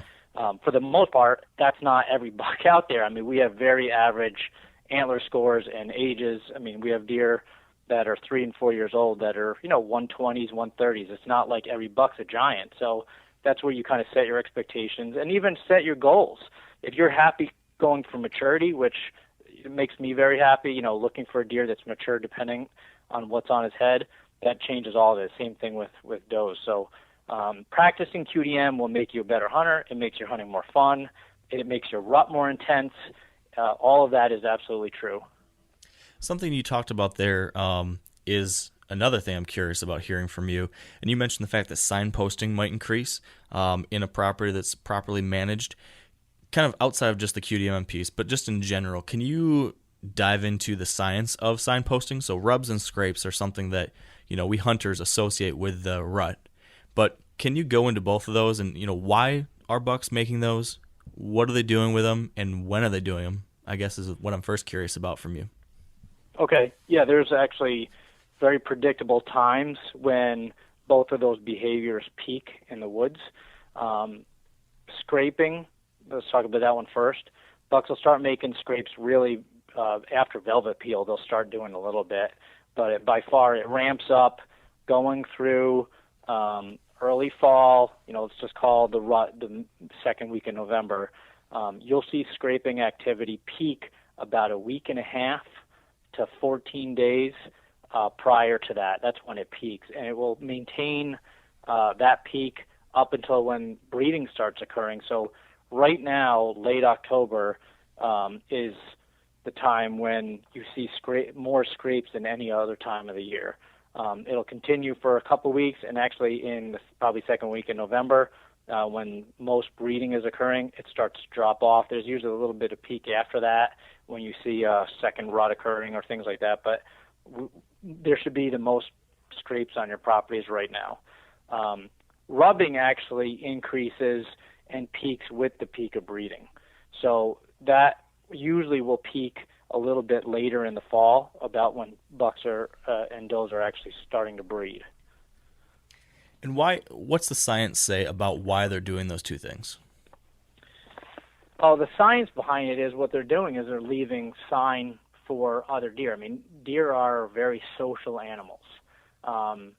They speak to each other through vocalizations. That's why we buy grunt calls and doe bleats and cans and all those things, because we know that deer are very vocal with each other.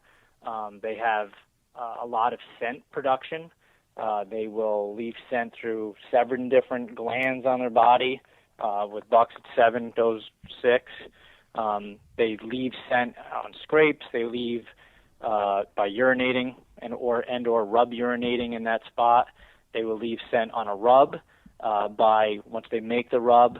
Their forehead gland, that's that dark spot between the antlers, all that hair gets really dark because there's a very oily substance, basically like, if you don't shower for a couple of days, your hair gets really greasy. Every single hair follicle on our body has a sebaceous gland. It produces a little bit of an oil to it.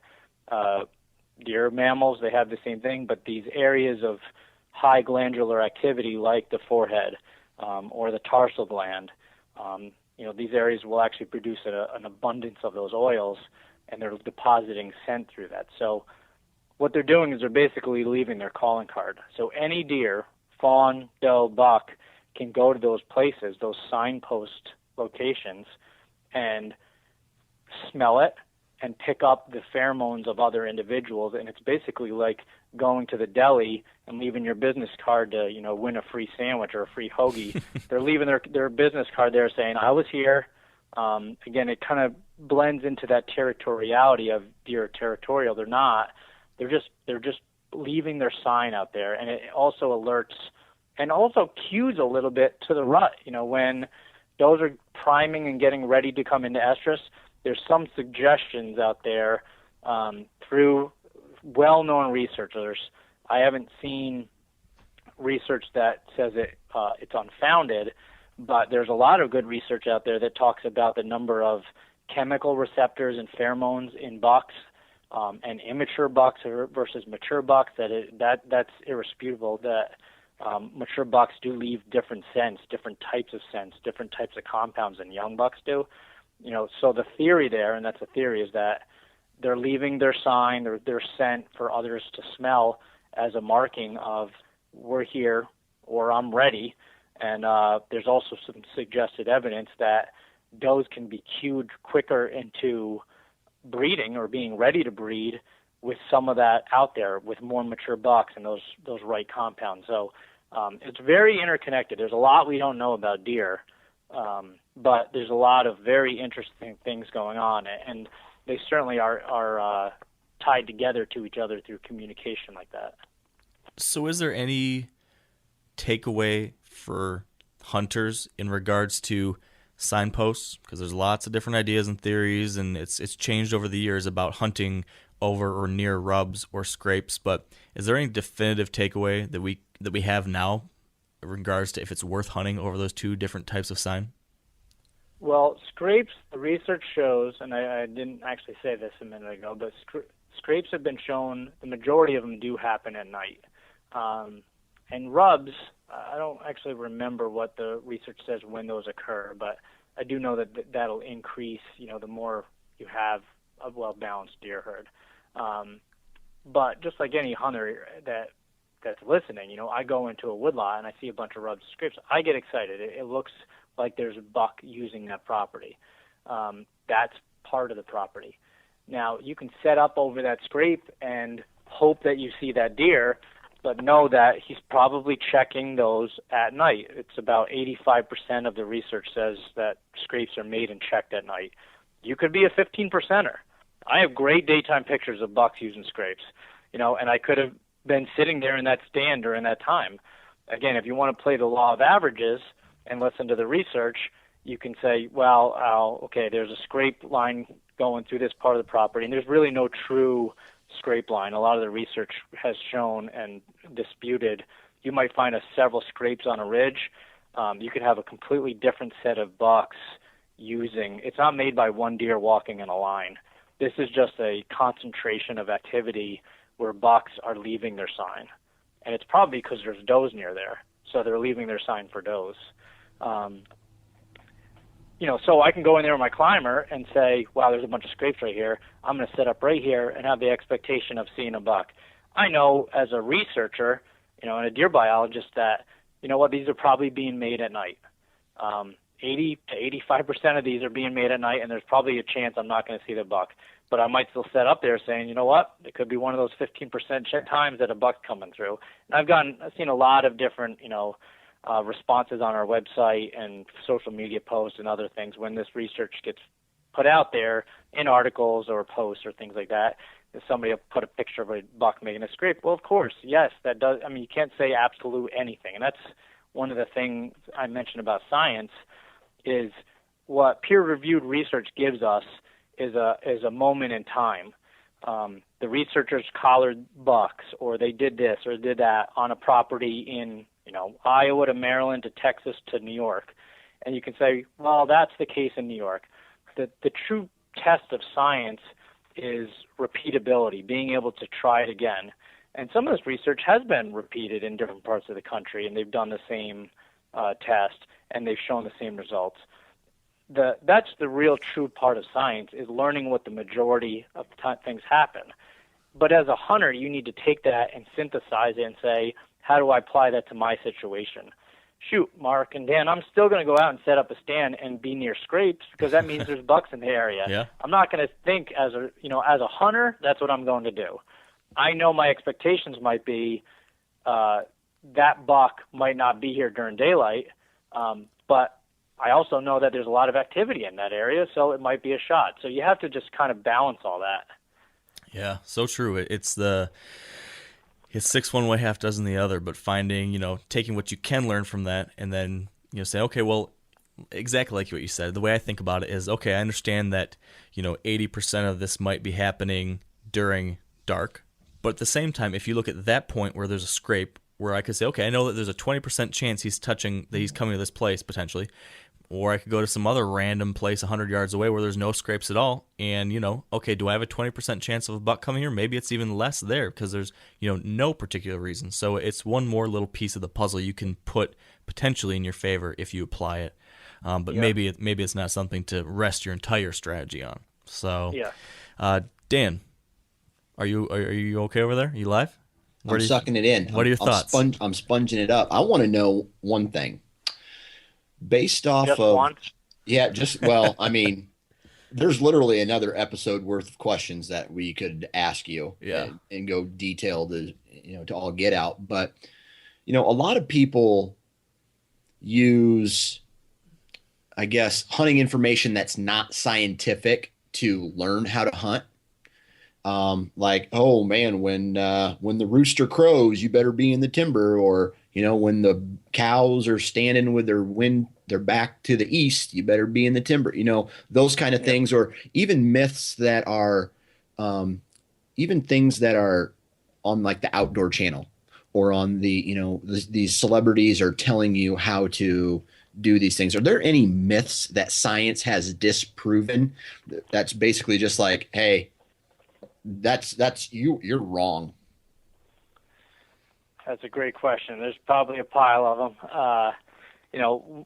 One of the things, and again, getting back to the, what peer-reviewed research says, the biggest is probably the moon phase. I mean, that is the one smack dab in the, elephant in the room when it comes to the rut. As far as I know, I've looked at a lot of different projects where they've looked at moon phase in comparison to buck activity. Again, you don't necessarily know when deer are breeding when they have a collar on, but you can just see when they're on their feet. And that hasn't shown any evidence of, being correlated when moon phase changes, that it's going to impact the deer's behavior. It has to do with everything else. I do think the one thing that along those lines is the weather I mentioned earlier. Something tells me that weather must impact when deer are moving, but that also has been shown to not be correlated, which that's a head scratcher for me. So, I wouldn't be surprised if either of those cases, some researcher finds evidence that, moon phase in a certain situation, I'm talking about 5-6 different projects that have looked at that. And in some cases, 500,000 data points off of hundreds of bucks that are collared, haven't found it. You got to feel like, okay, well, there's got to be some truth to that. I wouldn't be surprised if somebody found one project that said, yeah, it does. On the flip side, so somebody could do the same with weather, and me as a hunter wants to say, I knew it, but I also know there's 6 projects out there that have tied all those data points to weather events, barometric pressure and cold fronts and rain and all those things, and haven't found anything. So, I got to be a hunter in some cases, and I got to be a researcher in others. So, as someone like myself who likes to follow the science, I'm going to say something. I'm going to say this out loud, just so people hear it. Based, based on the research that has been done, the moon phase does not influence deer movement. Has been shown not to influence deer movement. Is that an accurate Correct. statement? It Okay. is very accurate. Yep. Based on research, weather patterns have been shown to not change deer movement or like influence deer movement. That's another accurate statement, correct? That is also another accurate statement. So everything that we have as hunters have, thought over the years, science is showing that, yeah, guess what? It's really not. So then that just brings up these questions again. What is influencing deer movement? Here's something I'd like to add onto that, Dan, because I like mash my brain together trying to figure this out too. Because just like what you said, Matt, you said the research, this data, these certain research scenarios have said this.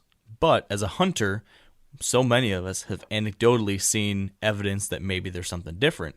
I wonder, as I try to think through this, could we be comparing apples to oranges here, in that the study is looking at a certain criteria, or saying, deer movement or deer activity as they are measuring it might be very different from quote unquote deer movement or deer activity that we hunters are looking for. So hypothetically, could this be a scenario where the researcher is studying actual, number of feet traveled throughout a 24-hour period, something like that, the actual movement of this deer in 24 hours. And they're saying, regardless of temperature or moon phase, the amount of actual distance traveled is not any different. While from a hunter standpoint, I might be curious in how much movement in the open is happening during daylight.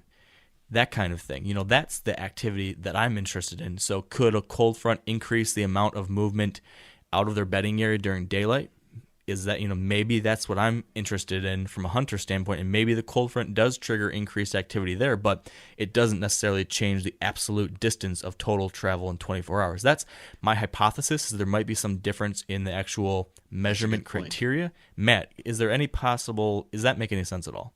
It does, and not every one of those projects has looked in that, but some of them have. They've looked at vulnerability to harvest from daylight to night versus, and also things like distance from tree stands, having like tree stands GPSed on some of these properties, and looking at how vulnerable they were within 100-meter or 100-yard distance if it was gun season, or 30-yard distance from those stands during bow.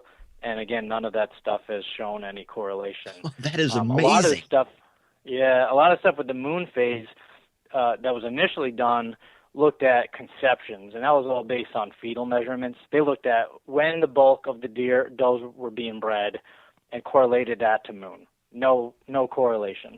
But a lot of this GPS research is also looking at breeding dates, but they're also looking at movements over a 24-hour period, and some of them to the degree that Mark is saying, daytime versus night and other things. So, and again, I said this before, it comes down to the property. I mean, it really does. I mean, you can talk about this big umbrella of what research is saying. If you want to believe, I mean, I'm glad Dan said that. That is the take-home message. There's no research to support any of those theories. It doesn't come out. However, when it comes down to it, don't throw that away. Don't throw it in the trash paper basket when you get off listening to this and say, that guy doesn't know what he's talking about, or, well, I know because I saw this. That's not good enough, because you're not talking about hundreds of deer with collars, or thousands or 10,000s of data points that are collared. That's very different. But I would still suggest to the hunter that wants to micromanage a property and understand, this research might say all this. It might show that these things aren't correlated. But I can tell you, you might be, the day that you go out there and say, you know what, the moon phase is telling me this, or there's a cold front. And again, I'm telling you as a hunter, I feel like weather must do more than what the research has said, but it hasn't shown up. There just has to be something related to it. But again, I'm a deer hunter too. You could be in a stand and have a buck make a decision that changes his fate and you kill him, and you might tie that to one of those multiple things we're talking about. But that's still anecdotal, but who cares? You still killed that deer. He changed his behavior. Or even at a property level, you might be on a property where things are in a frenzy. It has nothing to do with moon or weather. It's just because deer are so social, something impacted them. A couple does that went into estrus early, or a buck just that felt so, randy, he was getting does up and moving them around, and that just triggered other deer to get up and move. I mean, I know you guys have seen this where you're in a stand and you see deer almost playing, and other deer react to it by playing, or deer running away from fear from a coyote or a hunter or a buck chasing, and other deer do that. I mean, there's no way to measure that randomness. All you can do as a hunter is know when your best chance of shooting a buck is, or your best chance of getting that deer within range, and spend as much time as you possibly can in the stand, because it's going to increase that percentage of, yes, you're going to get a shot. And I talked about earlier, your proficiency and your ability to pick a good stand location is going to be a big part of that success. So your skill level as a hunter certainly will play a part of it. And luck, of course, obviously comes into it too. But if I was a betting man, I would, we know that deer are most active at dawn and dusk or around those hours. Deer are killed all the time in the middle of the day. But, the bulk of the research says they're most active at dawn and dusk. They're going to be most vulnerable during the rut, those first couple of weeks of November. They're going to be most vulnerable. What I feel like is when a weather event is happening, although the research doesn't say that. I'm going to spend time in a stand when that stuff is happening, and just the fact that I'm spending time out there is going to increase my chances. I might believe a magic rock will increase my chances, and I might keep it in my pocket, and I might kill a buck, and I'm going to say, you know what, that rock made that happen. That doesn't necessarily, it's not a cause and effect thing, but it doesn't matter, because through science when it's telling you to spend the most time, and just be out there, be present, and be mentally recording all of this stuff, or just physically recording it, like through that deer tracker app I mentioned earlier, to allow for a better documentation of what's happening on the property and across the country, as well as just being there to be able to make some of those choices and react to them. If you see there's a lot of activity in one corner of the property, be adaptable, move your stand that day, get down, move it, and you might be more successful because of it. Yeah, this is one of those topics that is, it's There's fascinating. no silver bullet. Yeah. It's just, for me, it's one of those things where it's like, man, you talk to so many people and they say, man, I'm telling you what, you get in the stand when the moon is right here, or when there's high pressure, or when there's a cold front coming through, and you're going to kill a buck. And then here's research, actual factual research that shows that they're not 100% correct. But then to Matt's point too, nothing is solid. Nothing's solid. And I mean, exactly. To his point to your point, Matt, about weather, I mean, you talk to any serious deer hunter and they're going to say, yes, we are seeing different deer behavior when a weather front comes through, but the research doesn't support it. So that raises similar questions about some other things too. There might be, I find this very interesting. I take it into account. I put it in the tool chest, but I'm not necessarily throwing out some of these other theories too that are intriguing, because I think here's one interesting thing that kind of my final thought on this is that you take a guy, hypothetically, let's say one of these hunters that really strongly believes in the position of the moon and that influencing, a little bit of increased deer activity. And that's something that both you and me, Dan, we've been listening to a lot of guys talk about, and it's really interesting and intriguing, and I've been trying to pay more attention to it too. But let's take a guy who's a diehard believer in it. When that person, we'll hypothetically call him Ben, when Ben goes into the woods with this very strong belief in this theory that when the moon's overhead or whatever, that he's going to have a great chance. When you go into a tree stand with a piece of data like that or a belief like that, and you believe in it so strongly, I believe your confidence level can be an influencer of the success you have. Merely because when you are very confident in your stand site and in the conditions on that day and on why you're hunting there, when your confidence is that high, I believe that you operate at a different level of efficiency and effectiveness as a hunter. So when you're super confident, you're paying attention to everything around you. You notice every flicker of movement. You're super quiet. You're super detailed. You're crossing all your T's and dotting all of your I's. And I think maybe there's almost a self-fulfilling prophecy happening here, where when you have such a strong belief in something happening, you just hunt better. And because of that, you have more success. I'm curious if maybe there's something to that. I'll comment on that. I think there is, and I think not only that, Mark, is that not only they might be more confident and more efficient, but that type of hunter, that type of deer hunter that cares to look deeper and ask questions and try to improve their own ability is the type of hunter that's going to improve anyway. You know what I mean? Mm-hmm. Instead of just haphazardly going in the woods or hunting as a means of tradition, going to the stand that Grandpappy talked me to, opening day, and that's the only day that he goes out or she goes out. The person that's saying, how can I be better? Some of that is going to be self-fulfilling. It has to be, because they're trying to up their bet. I also think that there's probably as many, if not more, people out there that are the hardcore, in this example, moon theory believers that are not killing a buck that day, and the moon is the cause of it. Something happened that was wrong. And again, when it comes down to science, is really hard to argue with, and there's always going to be a, well, that didn't work for me because that project was from Texas, or, I live in New York and that research was from Florida. Yeah, of course. I mean, there's no way you can test it all, but if you can repeat results, you get a better sense of what's going on, but we're never going to have all the answers. And that's the case. So yeah, I do think, there's some truth to that. But I think it's also the type of hunter that you're talking about. You're categorizing out of the 11 to 13 million deer hunters out there. I guarantee you not all of them are paying attention to moon phase. The ones that are trying to make their situation better. Yeah, absolutely. Well, I think any way you look at it, this is some pretty interesting stuff. And Conversation's not over. Yeah, I wish the conversation wasn't over, but we do have to end this conversation because we are over time. We've kept you way too long, Matt, so I apologize for that, but thank you for taking the time to talk through all this stuff because it's awesome. If our listeners want to learn more about Quality Deer Management and the Quality Deer Management Association, where you work, where can they go to get some information about this kind of stuff? All right, the easiest thing is to find us online, qdma.com. You can follow us through social media, too. We have very active Facebook and Twitter platforms. A membership is fairly inexpensive. It's on par with the other conservation groups.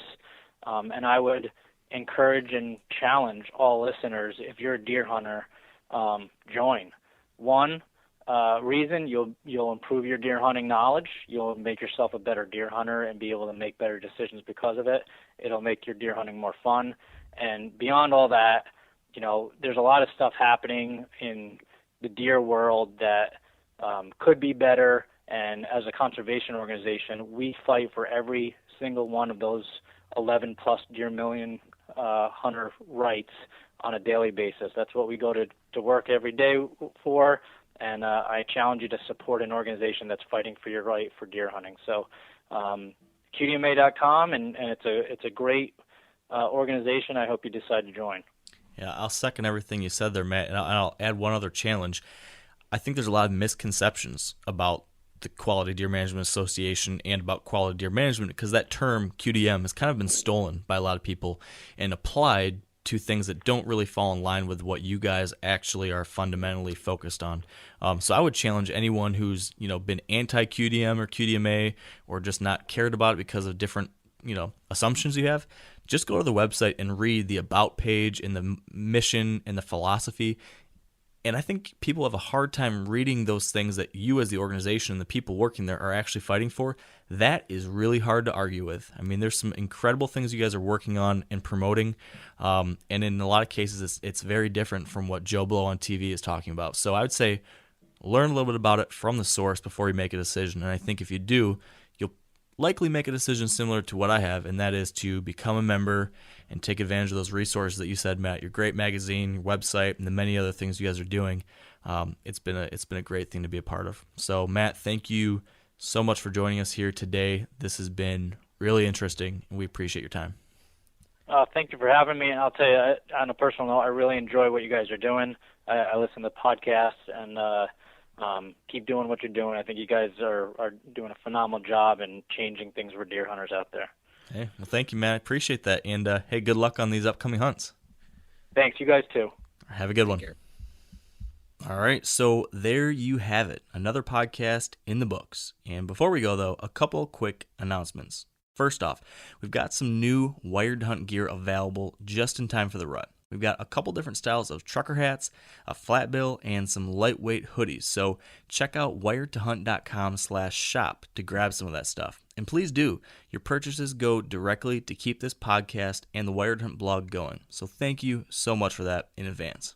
Also, be sure to check out the Whitetail Q&A podcast, which is my shorter Q&A format show, as we've got some great rut-related episodes this week too and next. And also, my co-host Dan has launched a brand new podcast of his own, so be sure to look up the Nine Finger Chronicles podcast. Finally, we do need to give a big thank you to our partners who help make this podcast possible. So big thank you to Sitka Gear, Trophy Ridge, Bear Archery, Redneck Blinds, Huntera Maps, Ozonics, Carbon Express Lacrosse Boots, and the Whitetail Institute of North America. So, with all that said, the rut is about to pop. So get in a tree, good luck, and until next time, stay wired to hunt.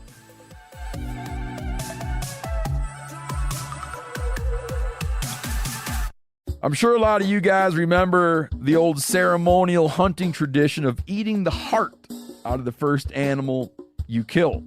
Meat from those organs are among the most nutrient-rich foods on the planet. You can get those same benefits your ancestors craved via convenient daily capsules from Heart and Soil. Find out more at heartandsoil.co. And remember, use code MeatEater for 10% off your purchase. Outdoor adventure won't wait for engine problems. Things like hard starts, rough performance, and lost fuel economy are often caused by fuel gum and varnish buildup. Seafoam can help your engine run better and last longer. You simply pour a can into your gas tank. Hunters and anglers rely on Seafoam to keep their engines running the way it should the entire season. So pick up a can of Seafoam today at your local auto parts store or visit seafoamworks.com to learn more.